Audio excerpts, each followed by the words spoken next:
नमस्कार शेतकरी बंधूंनो, मी ज्ञानेश्वर चिकणे. आज आहे 11 ऑगस्ट 2025. तर जवळपास आज आतापर्यंत निम्मा पावसाळा संपला असं आपण गृहीत धरू शकतो आणि उर्वरित निम्मा पावसाळा राहिलेला आहे.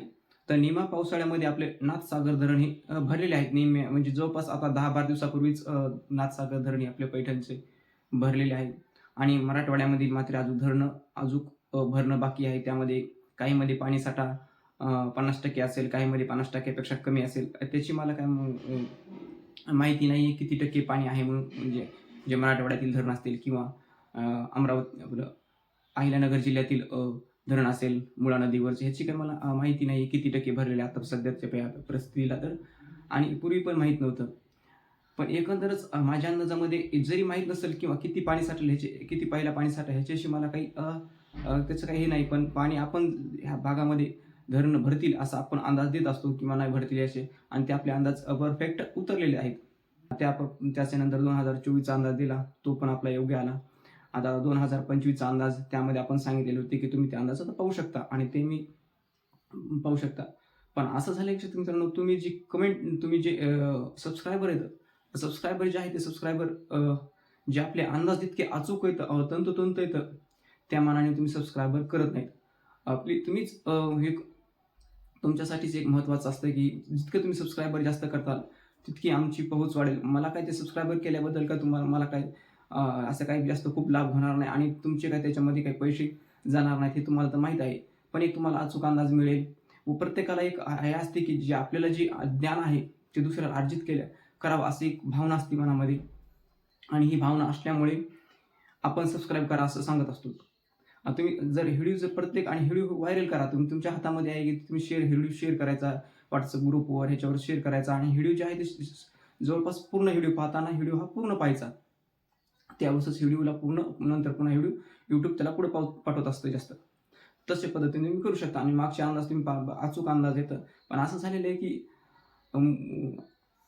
मूर्ती आपले कीर्ती महान आणि मूर्ती लहान असं उदाहरण झाले माझ्या ह्याच्यामध्ये. अंदाज तंतोतंत अचूक, पण त्यामध्ये जर यूट्यूबचं जर पाहिलं तर यूट्यूबमध्ये सबस्क्रायबर कमी.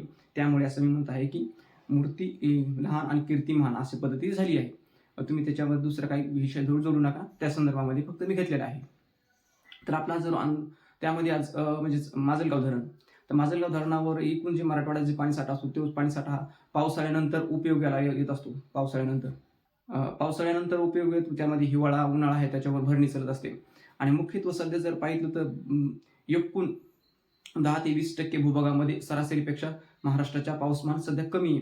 तर अजून काही शेतकऱ्यांना चिंता भेडसावते की पाऊस कमीच राहणार काय किंवा आमच्या भागातील धरणं भरणार का नाही. मग धरणं जर भरले जर नाही तर त्यापुढे शेती जी आहे ती म्हणजे हिवाळा आणि उन्हाळ्याची शेती कशी करायची या संदर्भामध्ये त्यांना प्रश्न असतात. तर त्याच्याबद्दलच आपण अंदाज देणार आहोत की धरणं कधी भरणार. तर सर्वप्रथम माजलगाव धरण.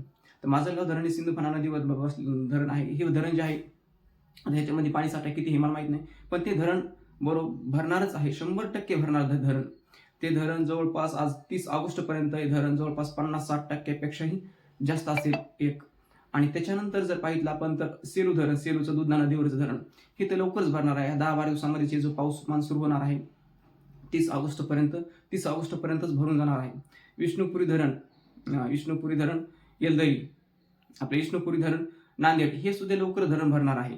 त्याच्यानंतर येलदरी धरण हे पण धरण लवकरच भरणार आहे. ह्याच महिन्यामध्ये भरू शकेल एखाद्या वेळेस येलदरी धरण, सेलूचं धरण दुधना आणि विष्णुपुरी धरण. माजलगाव धरणाला थोडाफार वेळ लागू शकेल की जे की ऑगस्टच्या नंतर सप्टेंबरमध्ये केव्हाही, सप्टेंबरच्या 10 सप्टेंबरपर्यंत केव्हाही भरू शकेल एक असा अंदाज आहे.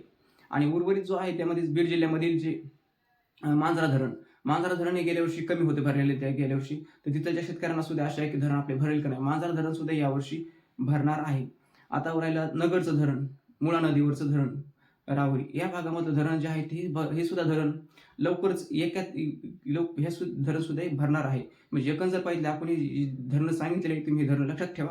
आणि शेवटी मला सांगा तुम्ही जे धरण सांगितले होते हे भरलं नाही म्हणून, किंवा अशा पद्धतीचे तुम्ही कमेंट करू शकता. जे आपले हे धरण आहेत आता हे भरतील म्हणून आपण सांगितलेले आहेत.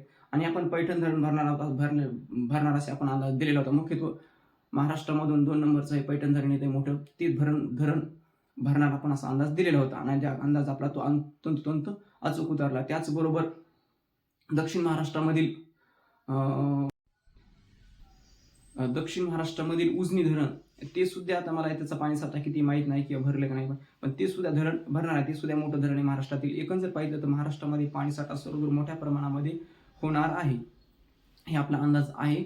आणि तुम्हाला 24 डिसेंबर 2024 रोजी पुढील 4 वर्षाचा अंदाज दिलेला आहे. तुम्ही ती सुद्धा तुम्ही पाहू शकता. किती 4 वर्षाचा अंदाज ते तुम्ही पाहू शकता माझ्या युट्यूब चॅनलवर, आणि ते पाहून तुम्ही अंदाज दिलेला आहे का नाही, पुढील 4 वर्षाचा अंदाज दिलेला आहे. तर हा झाला आपला अंदाज. तर आपल्या चॅनलला तुम्ही अजून परत सांगतो, आपल्या चॅनलला सबस्क्राईब केले नसेल तर सबस्क्राईब करा, लाईक करा, शेअर करा. धन्यवाद.